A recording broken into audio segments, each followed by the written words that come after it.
Hey gang, update for you. I think it's about the 10th of the 9th, I think. If you want a date stamp, I think that's where we're at. 10th of September, somewhere around about that. Anyhow, bit of an update. A few things following on from the last video. Reprogramming radios. Absolutely staggering and amazed by the response I got by that. Thanks very much. And thanks for your kind comments and messages and emails and all the above. I was actually a bit surprised that so many people were so positive about it, but thanks very much. Following on from that, programming software is much the same. So unfortunately for most, unless of course you want to use one of the many websites that are around, which sort of makes a bit of a mockery of it, I understand that, but from people like myself, dealers and whatever, it's actually illegal for us. As far as the ACMA is concerned, it's illegal for us to provide the software that will enable you to program a radio up that does something illegal. And if we do provide it to you, we have to have valid reasons. So you have to have, or you have to be the owner of a frequency. I'll just turn that down just a smidge. You have to be the owner or leasee or I don't know, license holder, whatever you want to call it. You have to be the person that's managing the said network for the frequency. So, in other words, somebody from CFA Comms or Police Comms or, I don't know, Silvertop Taxi Communications. It doesn't matter. If you're the person that's in charge of doing that, then obviously you're able to have that stuff. Now, when we issue that software, we require you to sign and fill in a form, a disclaimer form, which basically is a pretty standard thing. It tells us who you are, you know, your credentials and who you are and where you're from, etc., etc. And then we can issue that. If you don't want to fill out the form, that's fine. Don't get the software. And like I said, I know there's 1,000 websites out there that provide it. You're more than welcome to go there and get it. I can't stop you. I'm not encouraging it. I'm not discouraging it. Whatever. It's all cool. But yeah, programming software is much the same. So yeah, for those few people that wanted to get a hold of me and say, oh, that's fine, I'll just get the software off you and do it myself. Well, I won't be providing you with the software to do it. So, you know, you're stuck between a rock and a hard place. And unfortunately, like I said, that's the law, notwithstanding copyright law. So copyright law also says that in some respects, in current software, I'm not allowed to provide it anyhow because it's a breach of copyright and I'm not allowed to sell it, etc., etc. Again, I know there's the likes of some software around there that's no longer applicable to that and no longer supported. That's a whole new story. But like I said, and also I know about the websites. I know about them and, you know, whatever.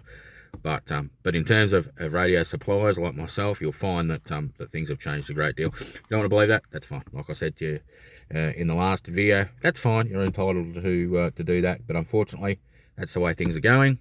The only exception to that rule, sorry, I should have added, is amateur license holders. So if you're the holder of an amateur license, a valid amateur license, preferably standard or advanced, then you've got an exemption as well.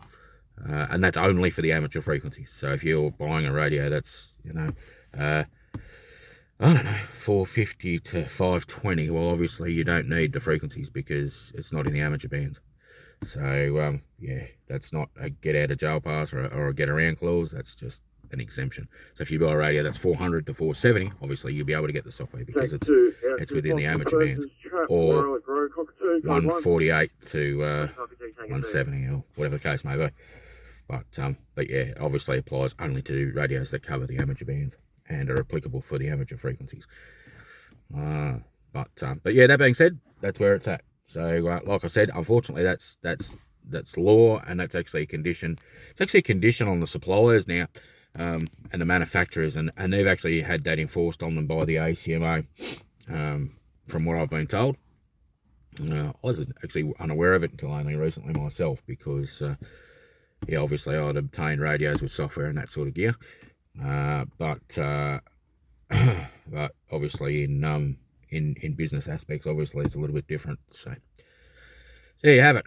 Don't ask me for software, because if you haven't got a valid reason and you're not prepared to sign the waiver and you're not prepared to sign the paperwork, sorry, you won't be getting it. deliveries and orders. So at the moment we've got a bit of an issue with a couple of suppliers, and they use Star Trek and Star Trek Express, or Star Trek Couriers, whatever you want to call them. They are one and the same. They are being notoriously slow at the moment, and not to use COVID as an excuse or a get out of jail pass, but guess what? That seems to be the reason. So obviously maybe some of their depots are, obviously affected by it, and staff shortages and whatever else.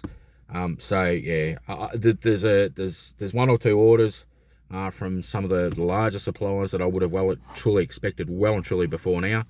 And every time I check it, it says it's due the next day. So there's one that I expected 2 days ago. I checked it and it said the next day. I checked it yesterday, it said the next day, so on and so forth. So hopefully it turns up today. I've got to go out this afternoon. I won't be around, so I won't be able to package up orders. But rest assured, first thing tomorrow morning, I'll be packaging them. And I will be doing my darned best to get them down to the post office tomorrow morning. If they don't make it down to the post office by tomorrow morning, then it will be Monday. But I sincerely apologise. It's not something I like. It's not something I want. However, you know what? I can't do anything about it. And, quite frankly, if you want to ring up Star Trek Express and abuse them and get nowhere, you knock yourself out. But, in the world that we're in, we've just got to roll with the punches and deal with what we're dealt with. And there's no point getting pissed off about it or annoyed. It's just the way it is. I don't like it, and I don't like it any more than you. But you know what? Like I said, we can't do anything about it. It's just the way it is. And like I said, I don't like using the whole COVID thing as an excuse. I'm against it. I think it's been blown out of proportion, etc., etc. I won't get into the politics of that. Yeah, like I said, it's just the way it is. It's the way they're doing it, and I can't help that. So for those larger companies and larger suppliers that use those sort of couriers, unfortunately our hands are tied, and that's what they use, and that's what they do. So yeah, I don't want emails or messages telling me to stick it in an Uber and send it from Queensland to Victoria, or Victoria to Victoria, one end of Victoria to another in an Uber. I'm not playing that game. It's just the way it is. And I'm not going to pay for the Uber, and I don't think you're going to pay for the Uber. So, like this rubbish that, an Uber is going to be cheaper to get it from, one side of Victoria to the other than postage, and it's going to be quicker, is a joke. It's just ridiculous. I mean, I don't know, I don't even want to know what you'd pay for an Uber, but I don't think it'd be cheaper than postage, and I don't think it'd be any more effective. Yeah, because, I don't think one person's going to run it, from here to Timbuktu in an Uber. I think you'd find there's a change of hands somewhere. But anyway, like I said, that's where it's at. So, yeah, anybody that's expecting, like I said, from a larger supplier, there's a few, so I'm not going to mention any names, but there's a few of the larger suppliers that use that Star Trek Express, and unfortunately that's just the way it is. So there are two things that I needed to touch base with you guys about, and like I said, it's easier for me to do a quick video and tell you instead of me typing out long, arduous posts. So I might keep doing these. They're a little bit popular as well. Don't know why, but anyway, listening to me dribble on. Yeah. Yeah, which is quite interesting. Yeah. Anyway, aside from that, hope everybody's well. Hope everybody's keeping some sort of sanity in lockdown. Here in Victoria and other states around Australia that are in lockdown. Yeah, hope staying away from the nasties and all that. And yeah, no doubt we'll catch you down the track, and maybe on another update either over the weekend or maybe next week.